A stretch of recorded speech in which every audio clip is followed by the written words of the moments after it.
Development सवाल आता है या नहीं है तो मुझे नहीं पता। लेकिन यूपीएससी में तो आता है। तो ऑब्जेक्टिव केवल इतना ही है कि वहां से आपकी लिखने की प्रैक्टिस हो जाएगी, मैं ये समझता हूँ। तो इसको हम लोग देखेंगे। ठीक है, रिकॉर्डिंग शुरू हो गई है, आगे चलते हैं। देखो 1753 का जो चार्टर था ये एक इंपॉर्टेंट चार्टर है, और इस चार्टर ने 1774 के चार्टर का रास्ता बनाया, हम लोग ये कह सकते हैं। जो रेगुलेटिंग एक्ट आया था 1774 का, उसको लेकर एक रास्ता बनाने का इसने काम किया था। 1753 के चार्टर को लाया क्यों गया, इसके पीछे क्या कॉजेस थे, तो इसमें एक दो बातें हैं जो इंपॉर्टेंट थी इसके पीछे जो कारण थे। एक तो कारण ये था, देखो 1746 में, जहां तक मुझे याद आ रहा है 1746 में फ्रांसीसियों की और फ्रेंच ईस्ट इंडिया कंपनी और ईस्ट इंडिया कंपनी दोनों का झगड़ा हो गया। दोनों युद्ध में थे। और जहां तक मुझे याद है फर्स्ट कार्नेटिक वॉर के समय की बात है ये। बैटल ऑफ मद्रास में, फर्स्ट कार्नेटिक वॉर के समय अंग्रेजों को हार उठानी पड़ी और मद्रास प्रेसिडेंसी जो थी उस पर फ्रांसीसियों का कब्जा हो गया था। अंग्रेजों का जो मुख्य कह सकते हैं उनका घर ही जो था, यानी मद्रास प्रेसिडेंसी जहां से सब कुछ वो कर रहे थे, अब वही उनके हाथ में नहीं था। 1746 में ऐसा हुआ। फिर बाद में 1749 तक आते आते बात उलट गई और फ्रांसीसी हार गए।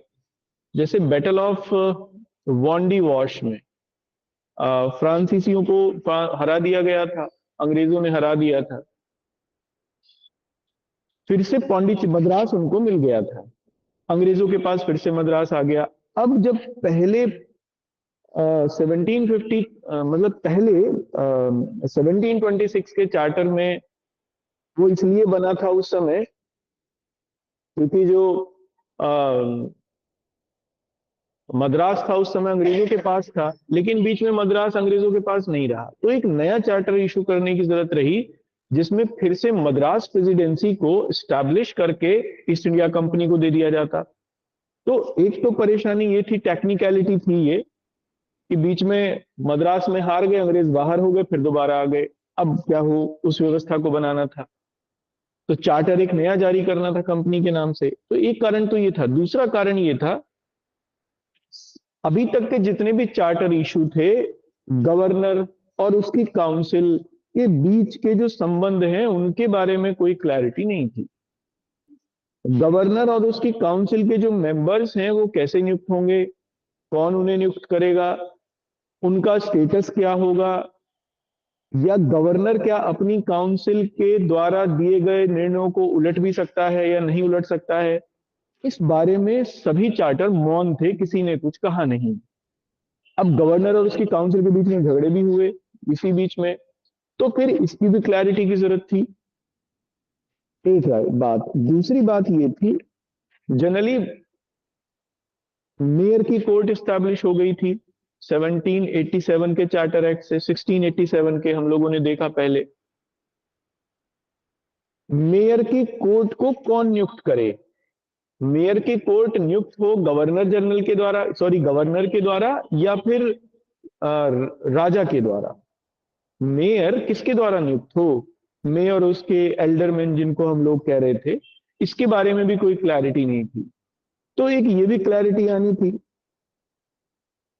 एक इसमें प्रॉब्लम और थी, मेयर की जो कोर्ट थी वो सिविल मामलों को सुन रही थी, लेकिन मामले जैसे जैसे कंपनी का आकार बढ़ता चला गया, 1726 के बाद हम लोग ये देखते हैं कि कंपनी ने बहुत सारे एरिया को जीत लिया था भारत में।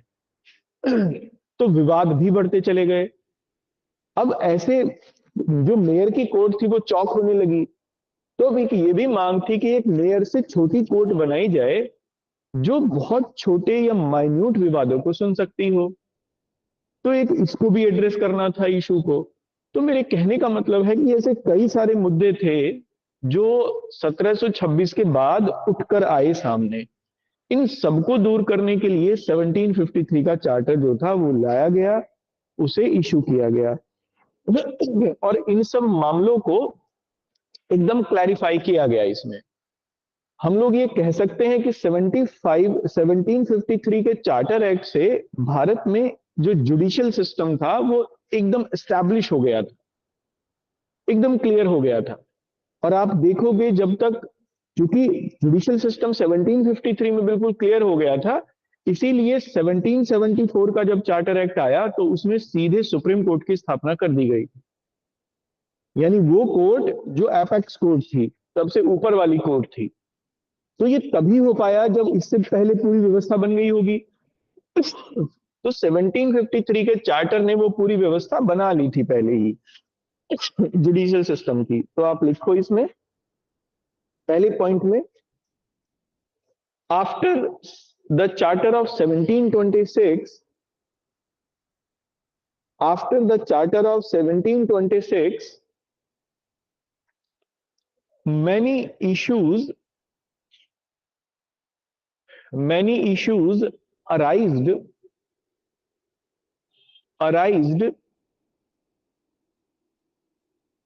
in the company's administration, in the company's administration 1726 के चार्टर के पश्चात,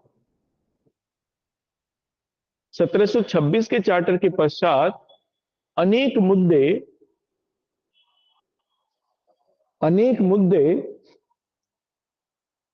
कंपनी के प्रशासनिक स्तर पर देखने को मिले। ठीक है, इसमें लिखना, as there was a conflict between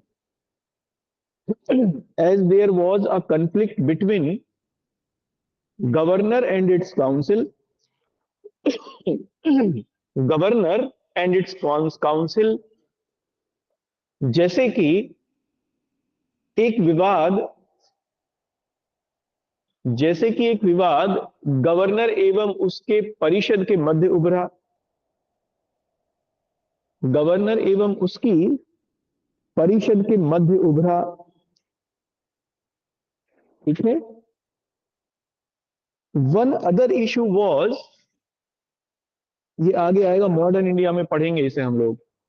one other issue was the company was defeated by French in the Battle of Madras.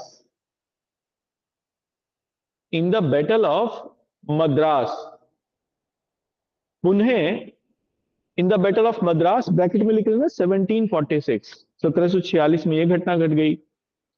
पुनः 1746 ईस्वी में 1746 ईस्वी में मद्रास के युद्ध में कंपनी को हरा दिया गया, ठीक है। बट अगेन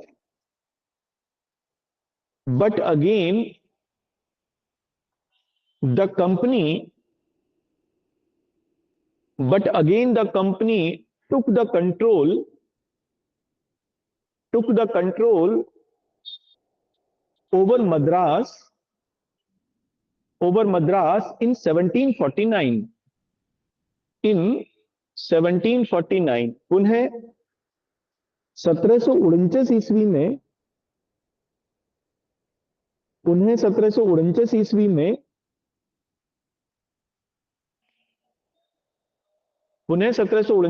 में, कंपनी ने मद्रास पर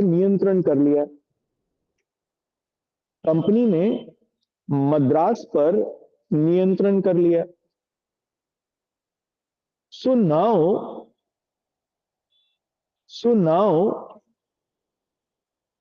there was a need So now there was a need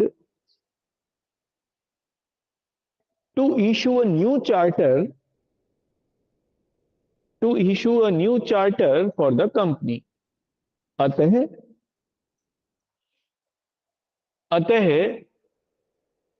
अब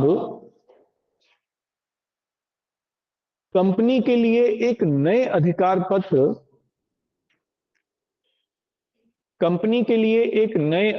पत्र जारी करने की आवश्यकता पड़ी। ठीक है, अब अगले पॉइंट से लिखना। इसमें क्या क्या हुआ अब चार्टर में ये देखते हैं। सो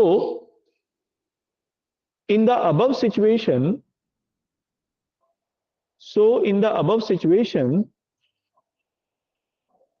the charter of 1753, the Charter Act of 1753 was issued। इस प्रकार उपरोक्त संदर्भ में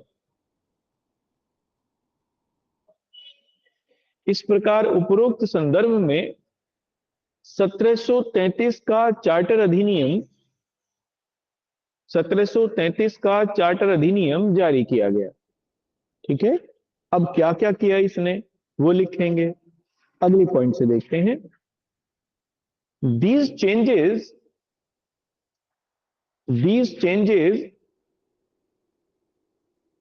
has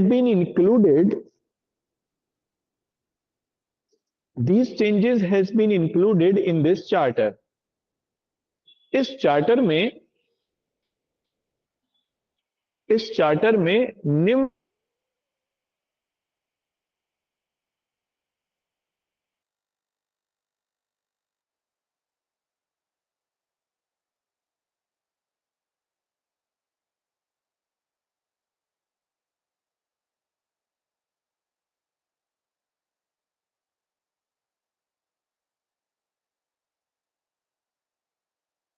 सर आवाज नहीं आ रही।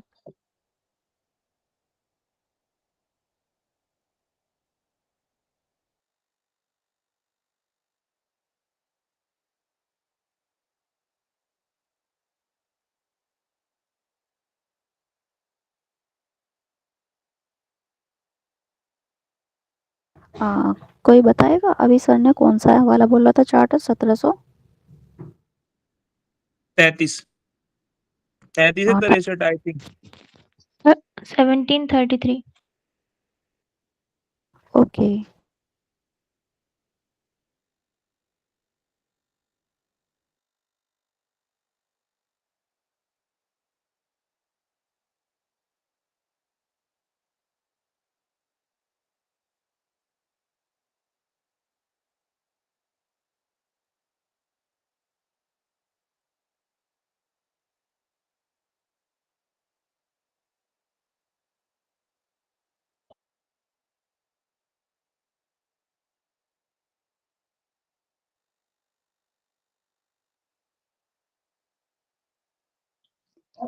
हेलो, हाँ जी, मेरी आवाज आ रही है अब क्लियर? हाँ जी, मेरी आवाज आ रही है? हाँ जी सर। Yes sir. ठीक है। Yes sir. हाँ जी, चलिए, क्योंकि नेट में कुछ दिक्कत हो गई थी तो वो शायद चला गया। देखो, सबसे पहले जो प्रॉब्लम थी वो ये आई कि 1726 में अभी तक जो मेयर की कोर्ट स्थापित की गई थी उसमें मेयर था एक तो, और कुछ एल्डरमैन होते थे जो जूरी के सदस्य थे, लेकिन उन्हें नियुक्त कौन करे इसके बारे में कोई क्लैरिटी नहीं थी। तो इस चार्टर में ये रखा गया कि गवर्नर और उसकी काउंसिल के जो लोग होंगे वही एल्डरमैन और मेयर को अपॉइंट करेंगे। ठीक है, तो लिखिए पहले में, under the charter act of 1753। Sir excuse me sir. हाँ जी सर, आपने ये लिखवाया था these changes have been included in this charter, उसके आगे क्या है सर? हाँ, these changes has been included in this charter। ठीक है, इस चार्टर में निम्न बदलावों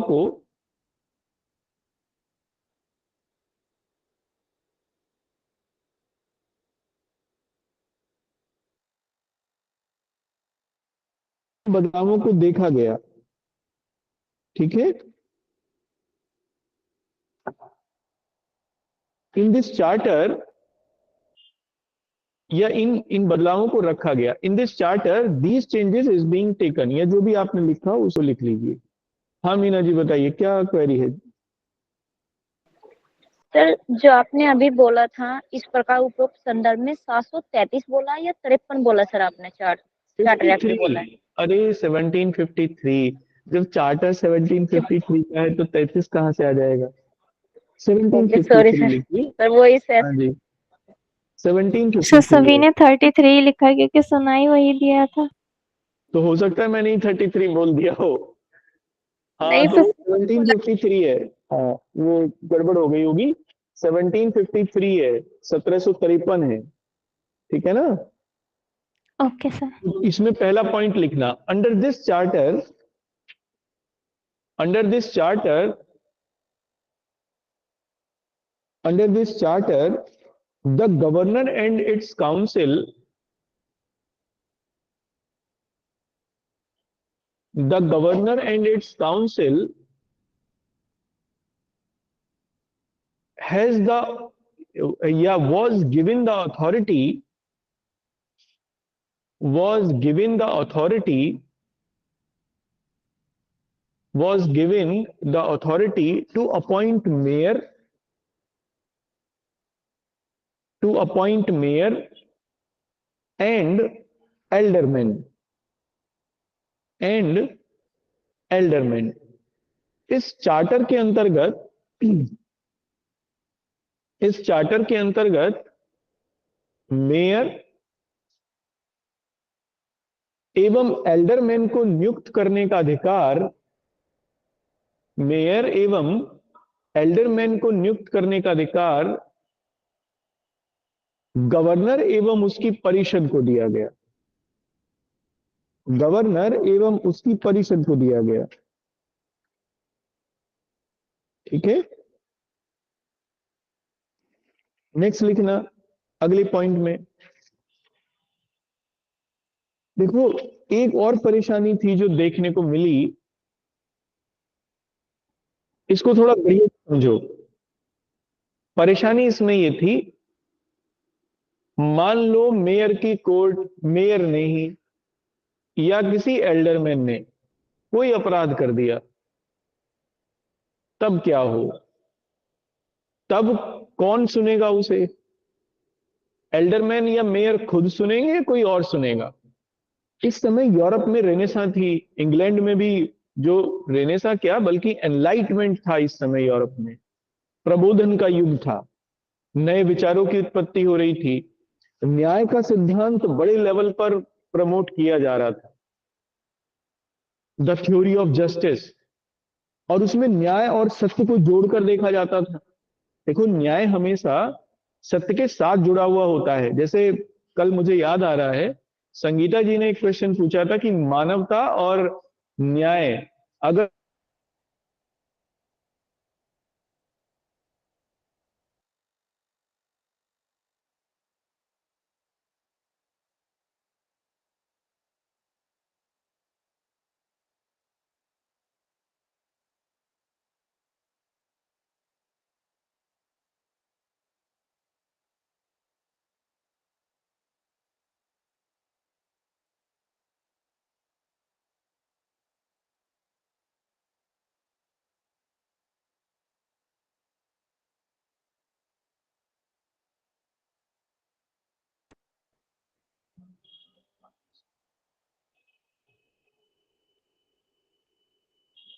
कनेक्ट, चलिए अब आ रही है मेरी आवाज।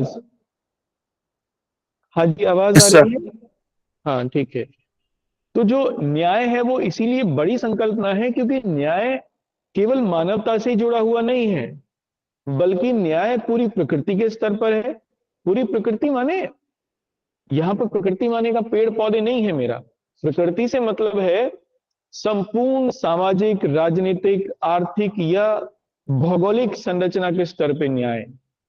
तो वो एक बड़ी संकल्पना है, और न्याय जो है वो सत्य के साथ भी जुड़ा हुआ है। कांट ने इसके ऊपर बहुत लिखा है। आप लोगों ने अगर जूरिस्प्रूडेंस पढ़ा हो तो कांट का आइडिया ही पूरा जो न्याय का है वो डिपेंड अपॉन ट्रुथ, सत्य के ऊपर। और भारत में जो फिर रॉल्स ने, हम लोग जिस जस्टिस सिस्टम को फॉलो करते हैं, और विशेष तौर पर वैचारिक आधार पर या सैद्धांतिक आधार पर, वी फॉलो द रॉल्स। और रॉल्स ने अपना जस्टिस सिस्टम कांट से ही लिया था। उन्होंने कांट को ही अध्ययन करके, जो रॉल्स की थ्योरी ऑफ जस्टिस उनकी किताब है, उसको कांट का अध्ययन करके ही उन्होंने लिखा था। तो मेरे कहने का मतलब है कि ये जो समय था पूरे यूरोप में, इस समय न्याय, सत्य, ये विचारों के ऊपर खूब बड़ी चर्चा हो रही थी। तो सवाल ये आया, क्योंकि इसी समय रूसो, कांट, और इसी समय ये थे मॉन्टेस्क्यू, वोल्टेयर, इसी समय के लोग हैं ये। तो विचार ये था कि मान लो अगर किसी व्यक्ति ने खुद जुर्म किया है, तब वो मामला उसी की कोर्ट में कैसे हो सकता है। तो ये निर्धारित किया गया इसमें कि अगर कोई मामला मेयर की कोर्ट में आता है, जिसमें मेयर के लोग ही या खुद मेयर कन्विक्टेड है या उसी से संबंधित है, तो ऐसे में वो मामला सुनने का अधिकार उसके पास नहीं होगा। किसी अन्य व्यक्ति को एल्डरमैन या मेयर के रूप में नियुक्त किया जाएगा, जो कि उस मामले को सुनेगा। एक बात तो इसमें ये निर्धारित की गई थी।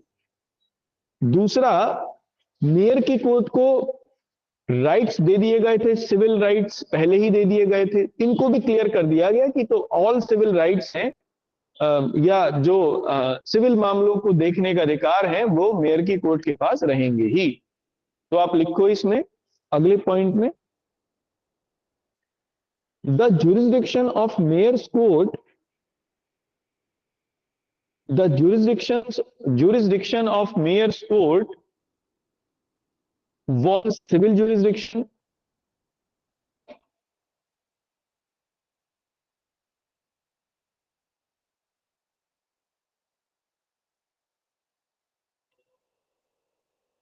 has civil jurisdiction। मेयर की कोर्ट सिविल मामलों में, ये मेयर की कोर्ट संपूर्ण सिविल मामलों में अधिकारिता रखती थी। This was also finalise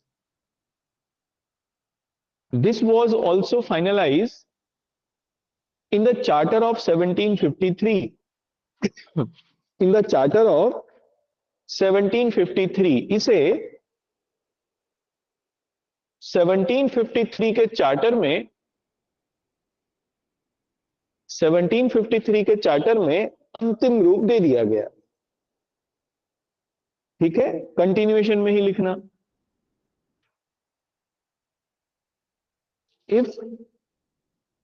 if there is a matter related to mayor and aldermen, related to mayor and other aldermen, ऐसा लिखिए,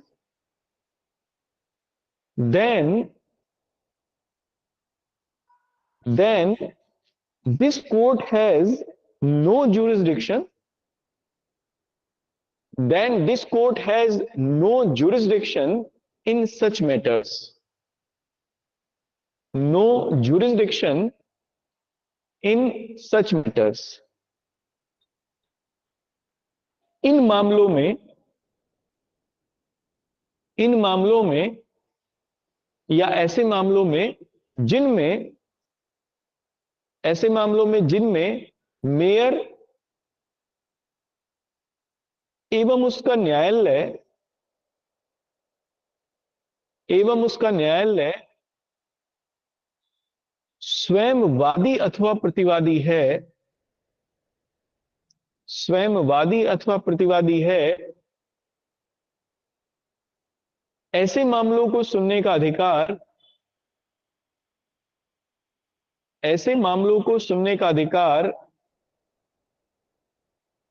मेयर के न्यायालय के पास नहीं होगा। ठीक है, नेक्स्ट लिखना, इसमें एक नोट करके लिखना। बल्कि देखो, एक और इशू था, जब ये मेयर की कोर्ट कोई सिविल मामला सुनती थी तो इसमें कोर्ट फीस लगती थी। अभी भी लगती है कोर्ट फीस, आपने देखा होगा, लगती है या नहीं कोर्ट फीस? हाँ जी सर। अरे आप तो वकील हो, बता दो। लगती है सर। कोर्ट फीस लगती है। सिविल सभी मामलों में हमें सरकार को कुछ कोर्ट फीस के रूप में खर्च देना पड़ता है। ठीक है, ये कोर्ट फीस की जो कॉन्सेप्ट है ये यहीं से आई। जब सिविल मामले मेयर की कोर्ट सुनती थी तो वो कुछ शुल्क जमा कराती थी इसके लिए। अब ये शुल्क किसका हो, समस्या यहां थी। क्योंकि शुल्क का मामला या रेवेन्यू का जो मामला है वो एडमिनिस्ट्रेशन से जुड़ा हुआ है, जुडिशरी से तो इसका कोई मतलब नहीं है।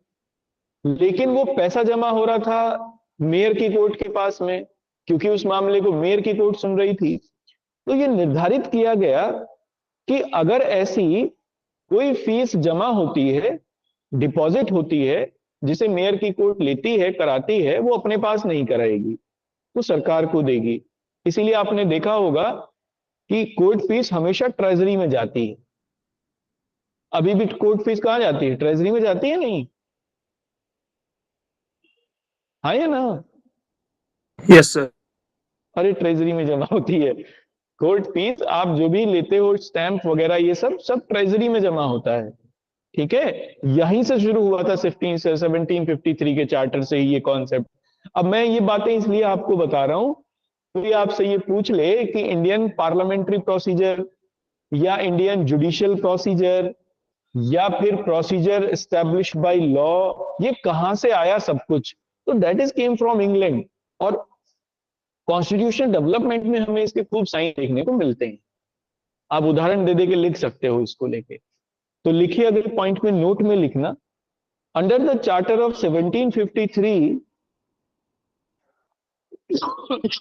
under the charter of 1753 it was expressly cleared that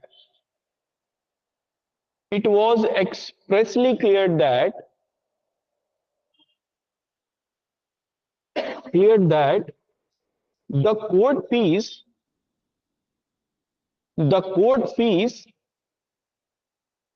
of mayor's court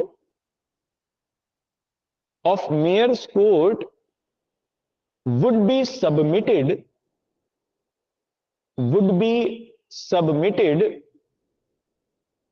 to the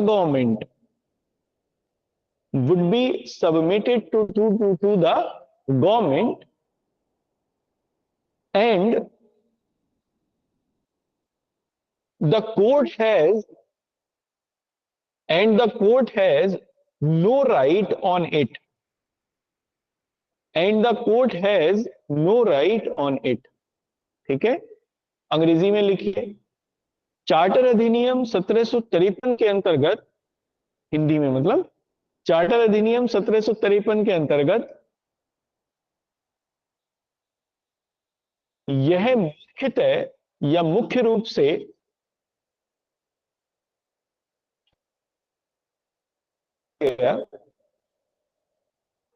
स्पष्ट किया गया कि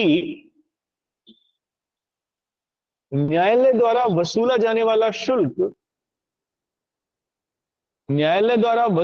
वाला शुल्क सरकार के पास ही जमा होगा तथा इस पर मेयर के न्यायालय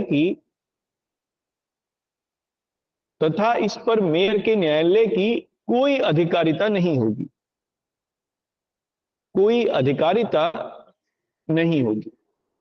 ठीक है, नेक्स्ट लिखिए अगले पॉइंट से। अब देखो, एक मामला ये फंसता था कि मेयर की कोर्ट में मामले बहुत आ गए, अब वो कहां तक सुने, तो एक नई कोर्ट का गठन किया गया। इसे कोर्ट ऑफ रिक्वेस्ट कहते थे। ये लोअर कोर्ट थी। इसमें 5 पगोड़ा या उससे नीचे तक के मामलों को सुना जाता था। ऐसे सिविल मामले जिनका मूल्य 5 पगोड़ा या इससे कम का है, उन मामलों को हम लोग कोर्ट ऑफ रिक्वेस्ट में सुन सकते थे। तो जुडिशियल प्रोसेस में एक नई कोर्ट और बन गई सबसे निचले स्तर पर, कोर्ट ऑफ रिक्वेस्ट के नाम से। ठीक है, ये कोर्ट ऑन रिकॉर्ड नहीं था, ये एक सामान्य कोर्ट थी। जैसे आप समझ सकते हैं कि आज इस समय जो लोअर कोर्ट्स होती हैं, है ना, जैसे जुडिशरी के लेवल पर ही लोअर कोर्ट्स और अपर कोर्ट्स, है ना, लोअर जुडिशरी पर ही, मतलब डिस्ट्रिक्ट लेवल पर जुडिशरी पर ही, तो ये लोअर कोर्ट का गठन हुआ कोर्ट ऑफ रिक्वेस्ट के रूप में। तो आप अगले पॉइंट में लिखना,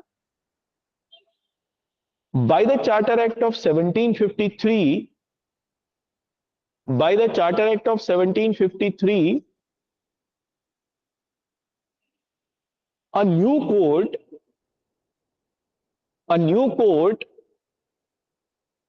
by the name of Court of Request,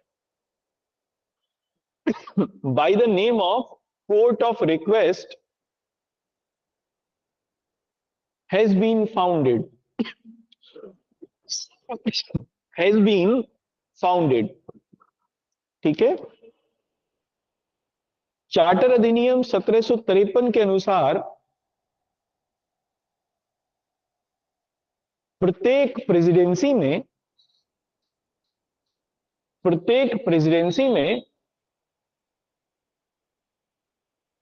court of request के नाम से, प्रत्येक प्रेसिडेंसी में कोर्ट ऑफ रिक्वेस्ट के नाम से एक नए न्यायालय का गठन किया गया, एक नए न्यायालय का गठन किया गया। These were the lower courts. ये लोअर कोर्ट को क्या कहते हैं हिंदी में? अधीनस्थ। अधीनस्थ, हाँ करेक्ट। यह एक अधीनस्थ न्यायालय था, which can hear the civil matters,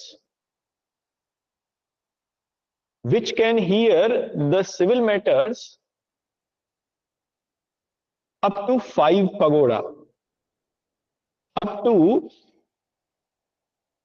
5 pagodas। यह 5 पगोड़ा तक के, यह 5 पगोड़ा तक के न्यायिक मामलों को सुन सकता था। यह 5 पगोड़ा तक के न्यायिक मामलों को सुन सकता था। ठीक है ना, और इससे ऊपर वाले जो हैं फिर वो मेयर की कोर्ट में चले जाते। क्लियर है ना, इससे ऊपर वाले मेयर की कोर्ट में, और फिर उससे ऊपर वाले गवर्नर इन काउंसिल में, और फिर उससे ऊपर वाले प्रिवी काउंसिल में। तो एक पूरी जुडिशियल स्ट्रक्चर बन गई ना ऑनलाइन वाले। Yes sir. क्लियर है ना सबको? कोई क्वेरी Yes, sir. ऐसी तो नहीं है जो बात समझ में ना आई हो? पूछ लो। देखो यहां से हुआ लोअर जुडिशरी का जन्म। आपसे पूछा जाए कभी भी, या आप किसी से पूछना कि बताओ लोअर जुडिशरी कौन से चार्टर से आई थी, मैं गारंटी से कह रहा हूं अगर एक भी बता पाए आपको, और जबकि आप खुद लोअर जुडिशरी या बहुत लोग लोअर जुडिशरी को ही दे रहे हैं, तो वो उसी को देंगे भी। इसलिए जरूरी है ये सब समझना, है ना। तो खैर चलो लिखो इसमें अगले पॉइंट में। हाँ मनाली जी बताइए। सर पगोड़ा क्या होता है? ये एक सिक्का होता था जैसे रुपए। Actually Britain east India company को राजा ने 1681 में, शायद 1681 का चार्टर है या 1660, नहीं 1668 का जो चार्टर है, उसमें से सिक्के ढालने का अधिकार दे दिया था भारत में, कि ये सिक्के बना सकते थे अपने। इनके सिक्कों का नाम पगोड़ा था। जनरली एक चांदी का सिक्का होता था जैसे रुपया। मुगलों में मुगल काल में मतलब पूरे भारत में रुपया चलता था। अकबर ने उसे चलाया, चांदी का सिक्का था। अकबर ने क्या चलाया? शेरशाह सूरी ने चलाया, लेकिन अकबर ने उसमें कोई ज्यादा बदलाव नहीं किए, उसको ऐसे के ऐसे ही लागू कर दिया था, बस उसका वजन में थोड़ा चेंज कर दिया था। जैसे शेरशाह सूरी के समय में जो रुपया था वो 183 ग्रेन का था, अकबर के समय में जो शुरू हुआ दैट वाज 175 ग्रेन, एक ही बात थी। लेकिन वो क्षेत्र जिसमें ईस्ट इंडिया कंपनी के का प्रशासन था उसमें पगोड़ा चलता था। क्लियर है ना? Yes sir, thank you. हाँ जी। तो कंटिन्यूएशन में लिखना, इस प्रकार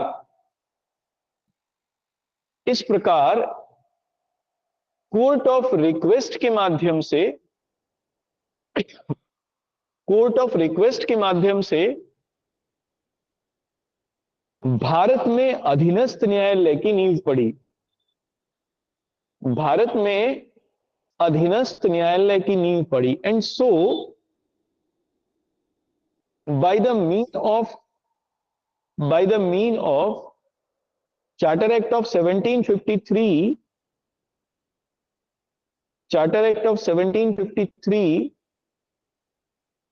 the lower judiciary came into existence. इस प्रकार 1753 के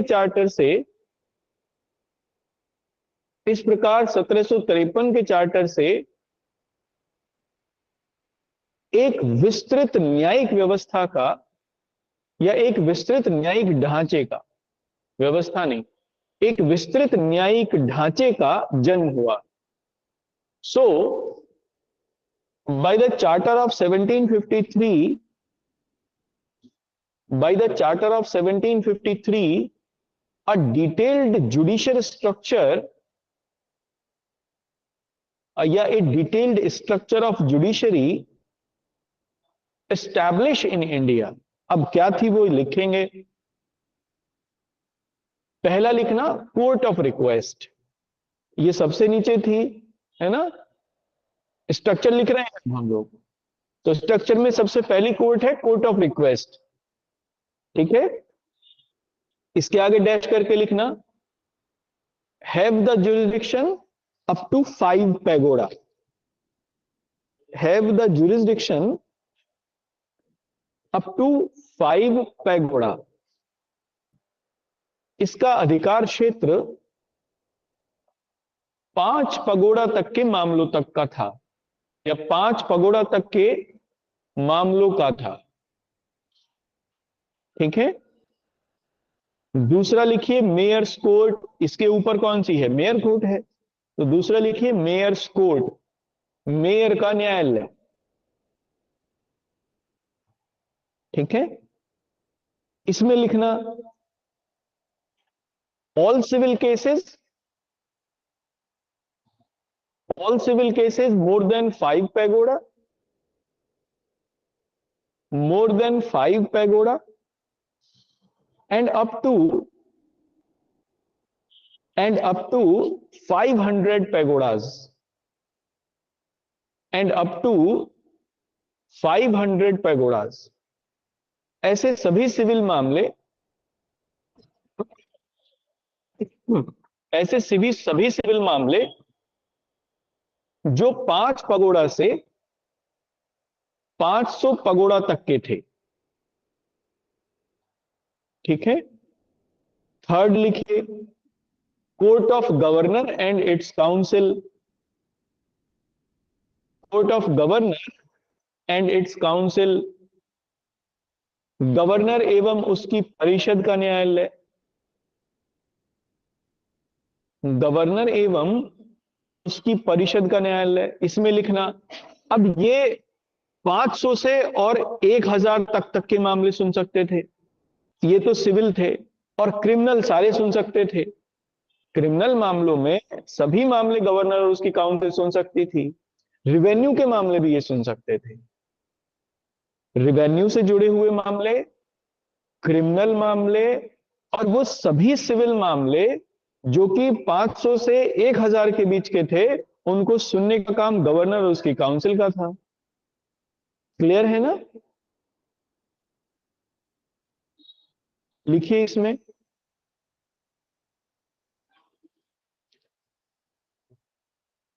ऑल क्रिमिनल मैटर्स, सभी दांडिक मामले, डैश करके लिख लीजिए, सभी राजस्व संबंधी मामले, ऑल रेवेन्यू मैटर्स, और तीसरा लिखिए the civil matters from 500 up to 1000 pagoda, from 500 up to 1000 pagoda, एवं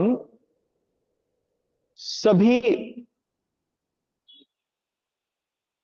500 से 1000 पैगोड़ों के मध्य के 500 से 1000 पैगोड़ों के मध्य के सिविल मामले। क्लियर है? और अंतिम लिखिए प्रिवी काउंसिल। अंतिम है, ये सबसे ऊपर की कोर्ट थी, प्रिवी काउंसिल और किंग इन काउंसिल। इसका एक दूसरा नाम भी था, किंग इन काउंसिल। अंग्रेजी में राज परिषद कहते थे इसे, राज परिषद, यानी राजा और उसके लोग सुनते थे। अब ये जो सब सुनते सकते थे ये केवल सिविल मामले, कोई क्रिमिनल मामले नहीं, क्योंकि मृत्युदंड का भी अधिकार सुनने का गवर्नर उसकी काउंसिल को ही दे दिया था, पीछे हम लोगों ने देखा। तो भारत में अगर कोई ऐसा क्रिमिनल इंसिडेंट घटित होती है जिसमें किसी की हत्या कर दी गई है या मामला मृत्युदंड तक का है, तो उसे भी गवर्नर उसकी काउंसिल सुन सकती थी। प्रिवी काउंसिल केवल और केवल सिविल मामलों को सुन सकती थी, केवल ऐसे मामलों को जिनका जुरिडिक्शन 1000 पैगोडों से ज्यादा होता था। तो लिखिए देवर, या हाँ ऐसा लिखिए, they were empowered to hear, they were empowered to hear all appeals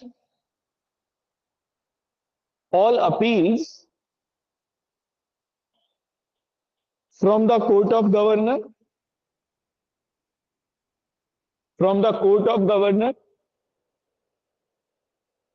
ठीक है, हिंदी में लिखिए, ये गवर्नर के न्यायालय के से संबंधित, ये गवर्नर के न्यायालय से संबंधित सभी अपीलों को सुन सकते थे, and also can hear the matters, the civil matters, and also can hear the civil matters more than 1000 pagodas, more than 1000 pagodas, तथा 1000 पैगोड़ों से अधिक, 1000 पैगोड़ों से अधिक के सभी सिविल मामलों को सुन सकते थे। ठीक है,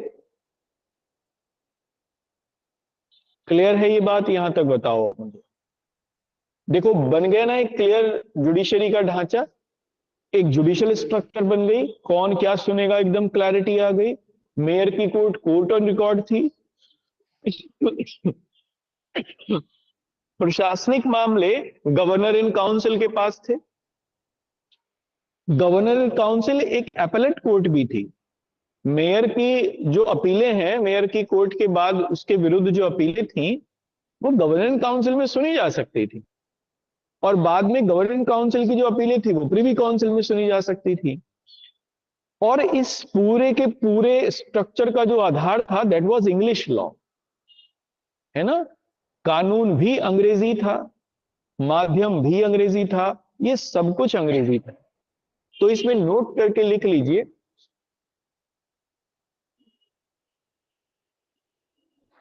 the basis of the base of this judiciary, ऐसा लिखे, या base of this judicial system, the base of this judicial system was English law, was English law। इस संपूर्ण न्यायिक व्यवस्था का आधार,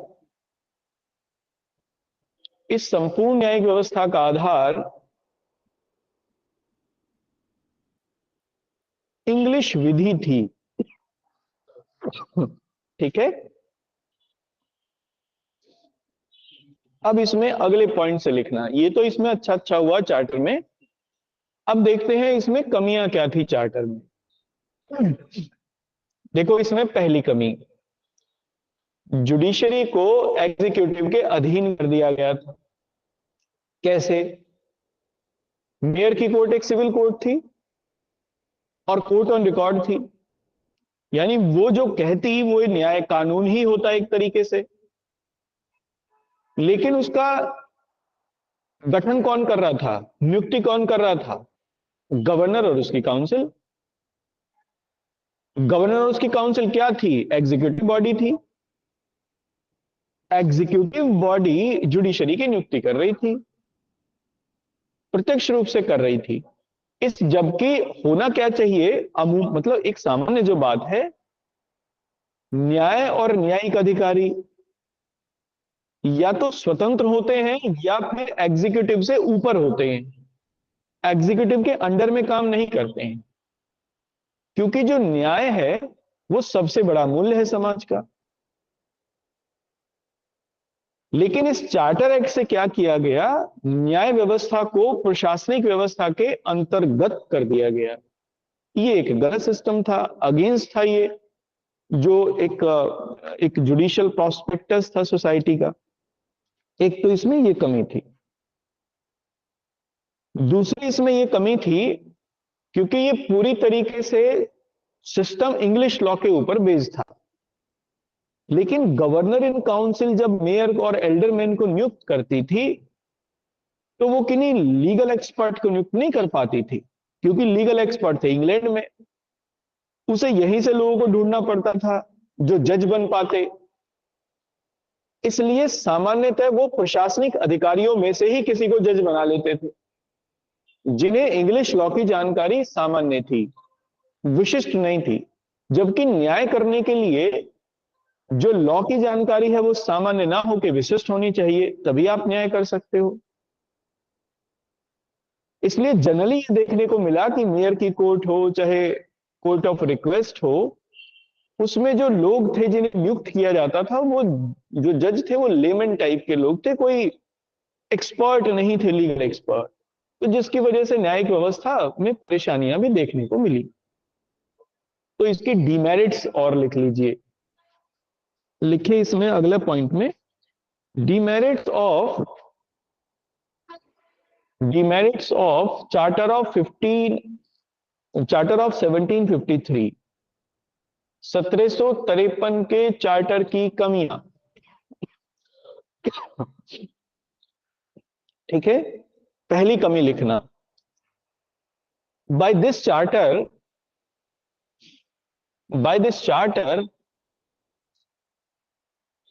judiciary became lower than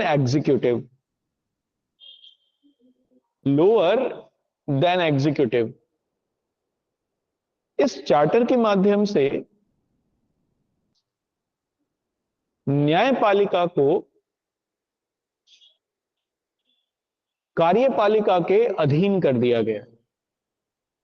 because, अब क्यों कर दिया गया लिखेंगे, because the mayor and alderman were to be appointed by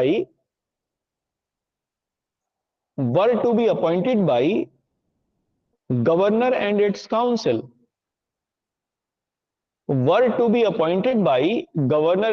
council, क्योंकि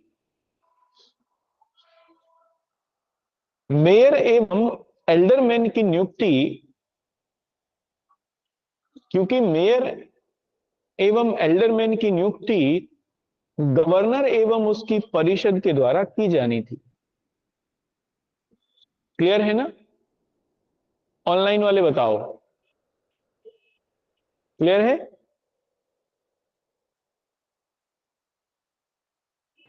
जी सर। अब एक बात इसमें मुझे और बताओ, अभी एक सवाल, एक डिस्कोर्स चल रहा है। डिस्कोर्स ये चल रहा है, आज भी आर्टिकल उसका था एक, कि हाई कोर्ट और सुप्रीम कोर्ट के जजों की जो नियुक्ति है वो एक एग्जामिनेशन के द्वारा की जाए और प्रेसिडेंट के द्वारा की जाए। एग्जामिनेशन यूपीएससी कंडक्ट कराए, लोक सेवा आयोग कंडक्ट कराए, हायर जुडिशरी के लिए वहां से हो। तो क्या अगर ये व्यवस्था हुई कि संघ लोक सेवा आयोग किसी एग्जाम को कराए और हाई कोर्ट और सुप्रीम कोर्ट में, जो कि कोर्ट ऑन रिकॉर्ड हैं, वहां जजेस की नियुक्ति की जाएगी प्रेसिडेंट के द्वारा, क्या ये न्याय की संकल्पना का विरोध नहीं होगा? क्या उसकी संकल्पना के अगेंस्ट में नहीं होगी ये चीज?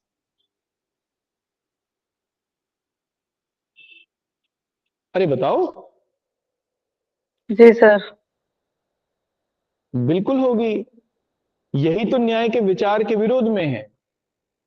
न्याय का विचार यह कहता है कि न्यायपालिका या न्याय स्वतंत्र होना चाहिए, लेकिन अगर उसमें कार्यपालिका का किसी भी तरीके का हस्तक्षेप है, चाहे तो न्यायिक नियुक्तियों में, चाहे न्याय की व्याख्या करने में, तो फिर ये न्याय के विचार तक नहीं पहुंच पाएंगी चीजें।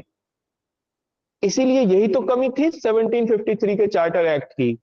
जिस न्याय की बात कर रहे थे इंग्लैंड में, और जिस न्याय के विचार को भारत में लागू करने के लिए ये सब सिस्टम बनाया गया था, उसी को ही हमने एग्जीक्यूटिव के अंडर में कर दिया। इसीलिए सुप्रीम कोर्ट ने एनजैक वाला जो मामला था, national judicial appointment commission act वाला जो मामला था, कॉन्स्टिट्यूशन अमेंडमेंट एक्ट 99 है वो, उसको नल एंड वॉइड डिक्लेयर किया। इसीलिए डिक्लेयर किया क्योंकि उसमें जो जुडिशरी है वो एग्जीक्यूटिव के अंडर में हो जाती, जो कि इंडिपेंडेंट ऑफ जुडिशरी के बिल्कुल खिलाफ थी बात। ठीक है ना?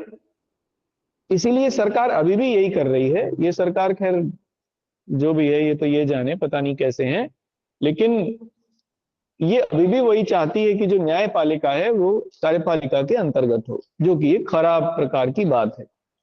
नेक्स्ट लिखिए अगले पॉइंट में, सर जो कौन सा दूसरी अमेंडमेंट परेशानी, बताया? शायद 99 है वो, 99 है या 101 है, ध्यान नहीं है मुझे, 99 है या शायद 101 है, एनजैक वाला, national judicial appointment commission act, chief justice 99। Kehar के समय में आया था। सो 99 है। हाँ 99 है, करेक्ट। जस्टिस जेएस केहर थे उस समय सीजेआई, उनके समय में ही आया था। ठीक है ना? लिखिए इसमें sir next supreme point. Court on advocate on record वाले केस में हाँ वो जी, कर हाँ देता जी, हाँ अनकॉन्स्टिट्यूशनल। जी, करेक्ट। हाँ जी, बिल्कुल। उसे फोर्थ जजेस केस के नाम से भी जानते हैं, इसे फोर्थ जजेस केस के नाम से भी जानते हैं। Supreme court on records versus union of India, वो वाला मामला है ये। चलिए आगे देखेंगे, आएगा, आप चिंता ना करें, करेंगे इसे। नेक्स्ट पॉइंट में देखना, द जजेस of the mayor's court, the judges of the mayor's court were expected to give judgments,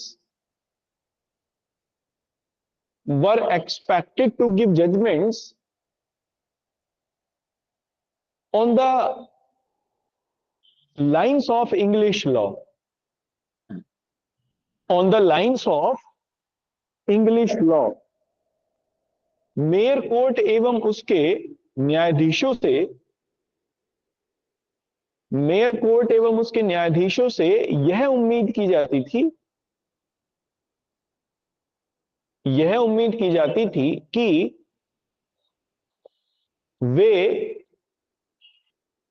British विधि के अंतर्गत न्याय करें। But The Charter of 1753, but Charter of 1753 made no provision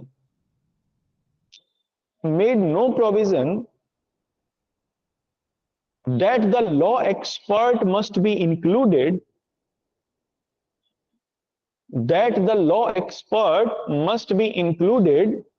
in mayor's court. परंतु 1753 का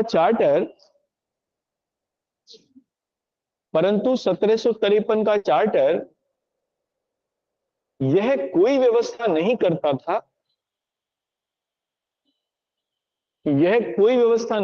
था कि विधिवेत्ताओं को मेयर के न्यायालय में नियुक्त किया जाए. So generally the aldermen were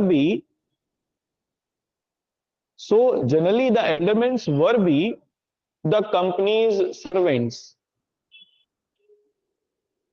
So the alderman would be the company servant. इस प्रकार सामान्यतः मेयर की कोर्ट के न्यायाधीश कंपनी के कर्मचारी ही होते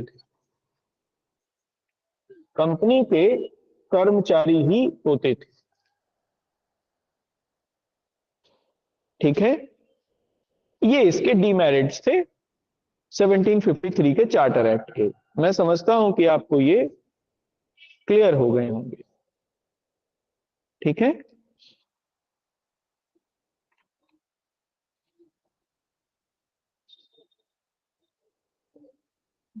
अब इसमें हम लोग नेक्स्ट देखेंगे चार्टर ऑफ 1774 या 1773 का रेगुलेटिंग एक्ट भी इसे हम लोग कहते हैं.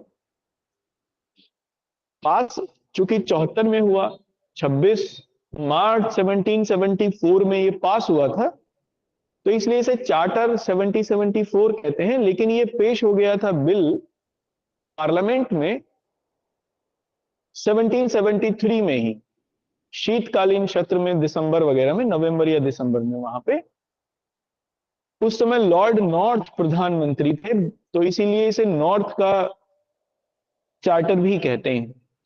तो आप इसमें हेडिंग लिख लीजिए charter of 1774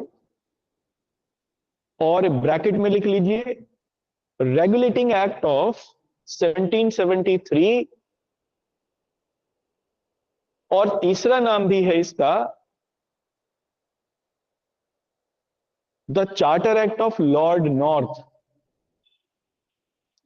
the charter act of Lord north. ठीक है, लॉर्ड नॉर्थ का चार्टर एक्ट भी इसे हम लोग कहते हैं. इसे हम लोग कल करेंगे क्योंकि ये बहुत बड़ा है, बहुत इंपॉर्टेंट है, कई प्रोविजन है. कल ही मैं इसकी पूरी की चर्चा करके आपको एक एक प्रोविजन इसका लिखवा दूंगा. कुछ कमियां रह गई थी 1753 के चार्टर एक्ट में, वो सब पूरी की गई इसमें. और दूसरी एक नई सिचुएशन इवॉल्व कर गई थी जब 1753 के बाद, और वो सिचुएशन ये थी कि 1756 में बैटल ऑफ प्लासी हो गई और बंगाल, बिहार, उड़ीसा पर अंग्रेजों का अधिकार हो गया था 1774 तक. अब कंपनी नहीं बल्कि एक साम्राज्य निर्माता थी भारत में, टेरिटरी थी उसकी. वॉर्स लड़ रही थी लगातार कंपनी, दक्षिण भारत में युद्ध लड़ रही थी लगातार कंपनी. तो नई सिचुएशन इवॉल्व हो रही थी. उस इवॉल्व होती हुई सिचुएशन को कंट्रोल करने के लिए 1773 का रेगुलेटिंग एक्ट पास किया गया. और अब हमें देखने को मिलेगा कि ज्यादा बड़े लेवल पर जो क्लैरिटी है पॉलिटिकल सिस्टम में या जुडिशियल सिस्टम में, वो देखने को मिलेगी इन चार्टर्स में जो अब आगे आएंगे. ठीक है, एग्जाम में ज्यादा पूछा भी यहीं से जाता है, 1773 के चार्टर से ही। लेकिन जुडिशियल सिस्टम के जो बनने की बात थी वो काफी पहले से ही थी। 1753, 1726 का चार्टर, ये दोनों बड़े इंपॉर्टेंट चार्टर हैं अगर डेवलपमेंट ऑफ जुडिशियल सिस्टम की हम लोग बात करें तो। ये दोनों हो गए हैं, ठीक है। अब 1773 के रेगुलेटिंग एक्ट से एडमिनिस्ट्रेटिव सिस्टम भी इवॉल्व होगा साथ साथ, जुडिशियल सिस्टम के साथ साथ में एडमिनिस्ट्रेटिव सिस्टम भी इवॉल्व करेगा, तो दोनों को ही पढ़ेंगे, ठीक है। कोई क्वेरी है किसी की तो आप पूछ लीजिए।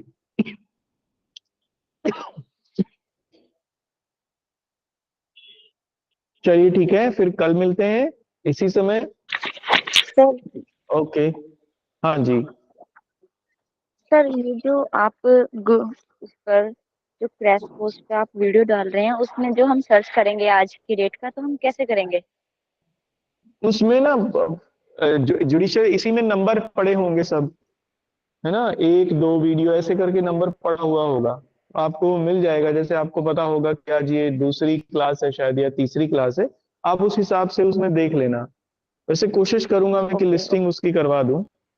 हाँ जी, ओके ओके, थैंक यू हाँ सर। हाँ जी, ओके जी, ठीक है। और उसमें लाइक सर सब्सक्राइब और कमेंट भी कर दिया करो। जी कर दिया। अरे क्या चैनल है, नेम लेकिन बता कुछ दीजिए लोगों का सर। कहना है कि वो मुझे वो चैनल को थोड़ा आगे बढ़ाना चाहिए, कुछ लोगों का ये कहना है। तो अब पता नहीं वो कैसे आगे बढ़ेगा, मुझे तो नहीं पता है।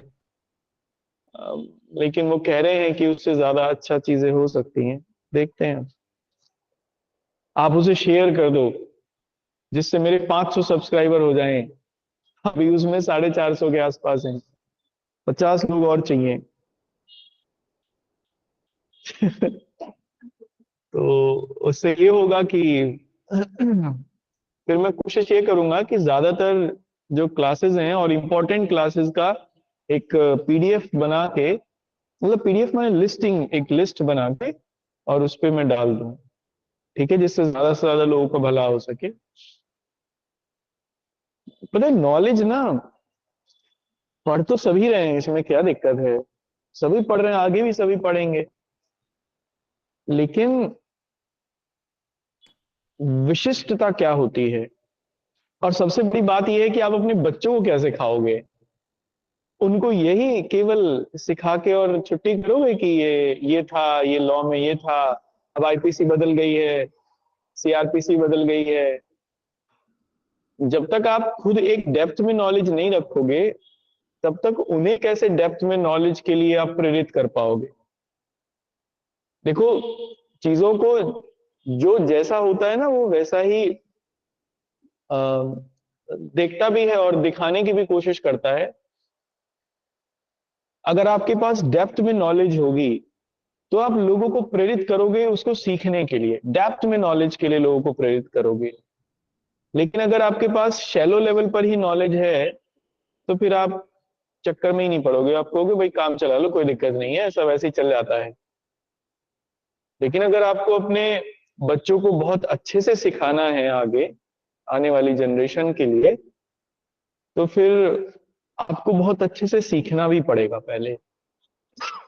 और मेरा ऑब्जेक्टिव यही है कि मैं जो भी पढ़ाऊं आपको वो ऐसा हो कि वो वास्तव में क्वालिटेटिव हो, आपको अपग्रेड करे, एक लेवल तक अपग्रेड करे। यही एजुकेशन का सही उद्देश्य भी है, ऑब्जेक्टिव भी है। पढ़ लिख के पैसा कमाना ऑब्जेक्टिव तो, अगर कोई ये सोचता है कि उसका पैसा कमाना ऑब्जेक्टिव है पढ़ लिख के, तो फिर मैं समझता हूँ वो कुछ नहीं जानता है, वो सिर्फ एक मेंढकी आदमी है और कुछ नहीं। चलिए ठीक है, क्योंकि पैसे तो हॉकर्स भी कमाते हैं, रिक्शा वाला भी कमाता है, उसके लिए फिर क्या पढ़ने की जरूरत है। चलिए ठीक है, यहां तक रखते हैं। Okay, thank you. Sir channel name बता ओके दीजिए। सर। क्रैक कंपटीशन वो ग्रुप पे पड़ा भी है कुणाल, शायद आप हो ग्रुप में, जी नहीं सर अभी। तो आप मुझे मैसेज कर दो ना, अपना नाम लिख के भेज दो, मैं ग्रुप में भेज दू वो कर दूंगा, तो मैं जोड़ दूंगा। मेरा नंबर है तुम्हारे पास? जी सर है। तो बस अपना नाम लिख के भेज दो, मैं ग्रुप में ऐड कर दूंगा। क्रैक कंपटीशन के थैंक नाम यू सर। से वो चैनल है। हाँ जी, ओके, थैंक यू जी, नमस्कार।